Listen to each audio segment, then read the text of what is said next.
नमस्कार मंडळी, मी सुनील. आपण पाहत आहात सुनील न्यूज.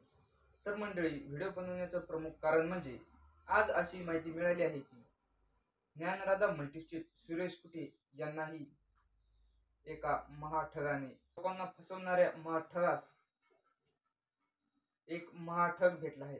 सुरेश कुटेलाही लावला 3.5 कोटीचा चुना. काय आहे संपूर्ण प्रकरण? चला आपण बघूया या व्हिडिओमध्ये. गुंतवणूकदाराचे आमिष आणि तशी बनावट कागदपत्रे तयार करून ज्ञानराधा मल्टीस्टेटचे संचालक सुरेश कुटे यांनाही एका महाठगाने 3,59,00,000 रुपयाचा चुना लावलेला आहे. त्याला ठकवणाऱ्या मागेही आता ईडी म्हणजे आर्थिक गुन्हे शाखेचे त्याचे कसून शोध सुरू आहे.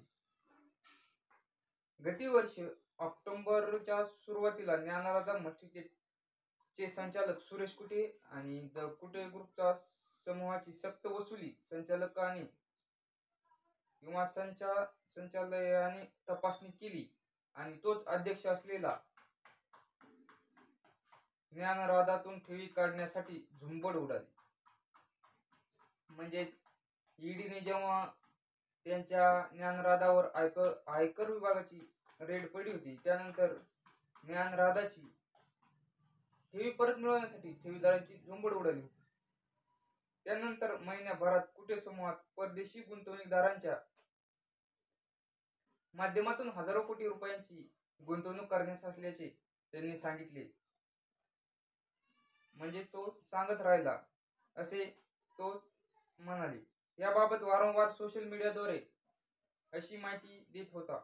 दुबईचे राजघराण्यात गुंतवणूक करणार असून प्रक्रिया अंतिम टप्प्यात आहे असे तो सांगत असायचा. त्याने घाईत नागपूरला एका पक्षात प्रवेश केला. म्हणजेच कुणी सुरेश कुटे साहेबांनी नागपूरमध्ये घाईघाईत बीजेपी मध्ये प्रवेश केला होता. त्यानंतर लोकांना असं वाटलं होतं की काहीतरी प्रक्रिया चालू आहे, आपले पैसे आपल्याला लवकरात लवकर परत मिळतील, ते गुंतवणूकदारांसाठी फॉरेन फंडसाठी हा एक पर्याय आहे असं लोकांना वाटत होतं.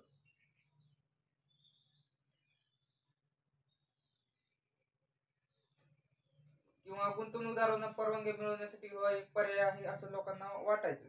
अगदी त्याने पोलिसांनाही तशीच कागदपत्रे दाखवली. सोलापूरला त्याला भेटलेल्या सनदी लेखपाल, वकील आणि इतर शिष्टमंडळालाही त्याने ब्लॅक रॉक ग्रुप कुटे समूहात आता 10,000 कोटी रुपयाची गुंतवणूक करणार असून त्यासाठी मिनवांटा नावाचा समूह मध्यस्थी करत असल्याचे सांगून तशी खोटी कागदपत्रे दाखवलेली होती. हे तर आपल्या सर्वांना माहितीच होतं. पुढच्या 5 वर्षात प्रत्येकी 10,000 रुपये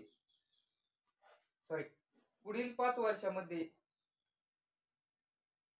प्रत्येकी वर्षी 10,000 कोटी रुपये 50,000 गुंतवणूक करणार आहे. म्हणजे एका वर्षाला 10,000 कोटी, असे 5 वर्षामध्ये 50,000 कोटी रुपयाची गुंतवणूक करणार आहे. व गुंतवणूक समभागाच्या विक्रीतून येणार असल्याचे त्यांचे सांगणे कागदपत्रे पाहून खरेही वाटेल असं इतपत त्यांनी लोकांना पटवून दिलं होतं. आता हा ठग देखील आर्थिक गुन्हे शाखा आणि ईडीच्या रडारवर आहे.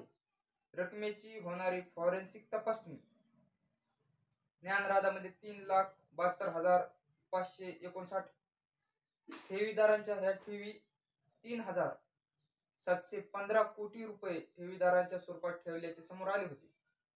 आता सुरेश कुटे ही रक्कम कुठे गुंतवली, ज्ञानराधातून पैसा कसा वळवला याची कसून चौकशी चालू आहे. याचा फॉरेन्सिक तपासणी देखील केली जाणार आहे. पोलिसांनी आतापर्यंत सुरेश कुटे व त्याचा भाचा आशिष पाटोदकर याला ताब्यात घेतलेले आहे. आशिष पाटोदकरांशी संबंधित 5,000 कोटीहून अधिक रकमेची मालमत्ता सील करण्यात आली असून सक्त वसुली संचालकानेही त्यांच्या 10 कोटीच्या मालमत्तावर टॉर्च आणला आहे. पण तपासात सामान्य ठेवीदारांच्या ठगविणाऱ्या कुटेलाही महाठग भेटल्याचे समोर आले आहे. ही माहिती कशी वाटली आहे तुम्हाला? आम्हाला कमेंटद्वारे कळवा आणि व्हिडिओ आवडत असल्यास किंवा माहिती महत्त्वाची वाटत असल्यास आपल्या चॅनलला सबस्क्राईब करायला विसरू नका आणि इतरांना देखील ही माहिती पाठवा. धन्यवाद.